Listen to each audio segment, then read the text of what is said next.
Alright guys, we have a polynomial long division video here for you. I have two examples I'm going to go through. Sorry about my reflection of my light. Because if I'm going to keep doing videos, I need to maybe invest in a little bit of equipment, maybe. Who knows? Alright, our first problem, we're going to take this polynomial here, the x cubed minus x squared minus x plus 10. We're going to divide by x plus 2. So this term, I'm always going to be kind of concentrating in on. I need to think about what would I multiply this x by to make it into x cubed. And the answer to that would be x squared. So that's the first part of my answer. I'm now going to multiply. So x squared times x is x cubed. X squared times 2 is a positive 2x squared. We always want these two things to end up being the same, because now when we subtract, the x cubed minus x cubed is going to be gone, and the negative x squared minus the 2x squared is going to be negative 3x squared. Okay, this is usually the place where people make mistakes because they're not being careful with those signs that are there with their arithmetic. Okay, I'm going to bring down my next term, so that minus x. And now I'm going to start that process all over. So I'm going to take my x. I need to think about how would I make it into negative 3x squared. I would have to multiply by negative 3x. So that's going to be the next part of my answer. Now I'm going to go through and multiply again. So negative 3x times x is negative 3x squared. Negative 3x times the 2 would be negative 6x. Okay, again, we will always want these two to be the same, because now when we go to subtract, this double negative here really means this one's positive 3x squared, and with the negative 3x squared, those are going to go away. So negative x minus negative 6x really is negative x plus 6x, which is 5x. And then I'm going to bring down my last term, and I have to go through that cycle one last time. So I start again back with my x. How do I turn x into 5x? Well, I have to multiply by 5. So that positive 5 is the next part of my answer. I then multiply. So 5 times the x is 5x. And 5 times the 2 would be 10. Again, the goal is we want these to be the same, so that when we subtract, those go away. These actually go away as well, 10 minus 10, so we just get a remainder of 0. So what this means is, if we were just asked to divide, our answer would be x squared minus 3x plus 5, okay? We have a remainder of 0.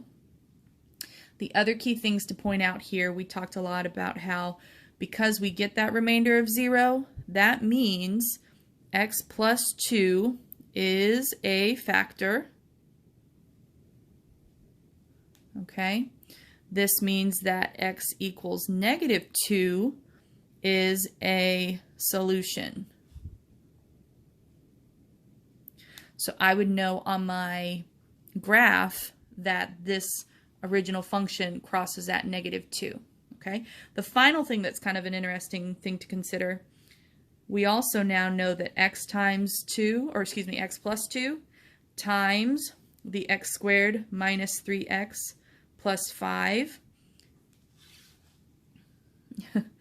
So that x plus 2, which was my divisor in the beginning, times the answer that I got, that x squared minus 3x plus 5.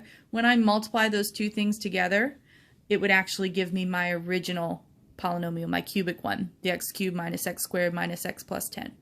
So it's kind of, we're working backwards to figure out what did we multiply to create that polynomial.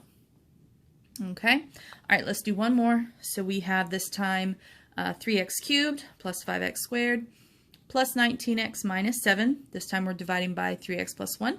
So I gave us something different. We have a coefficient out here, which doesn't really change what we're going to do, but it does kind of look a little bit different than what we've done.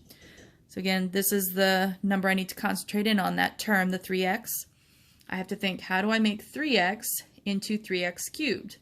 I would have to multiply by x squared. So that's the first part of my answer. My next step is I multiply. So x squared times 3x is 3x cubed.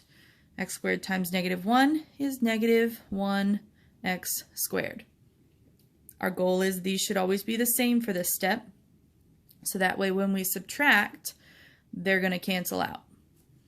5x squared minus negative x squared is really 5x squared plus x squared. So that's 6x squared. And I'm going to bring down my next term. Okay, and I start over again. How do I make 3x into 6x squared? I would have to multiply by a positive 2x. So that's the next part of my answer. I'm going to go through and multiply. So 2x times the 3x is 6x squared. 2x times the negative 1 is negative 2x. These are the same, which is good. We're going to go ahead and subtract. So the 6x squared minus 6x squared is gone. 19x minus negative 2x is really 19x plus 2x, which is 21x.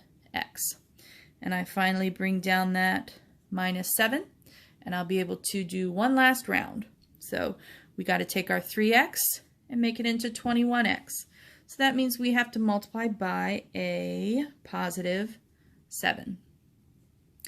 We go ahead and multiply. 7 times 3x is 21x.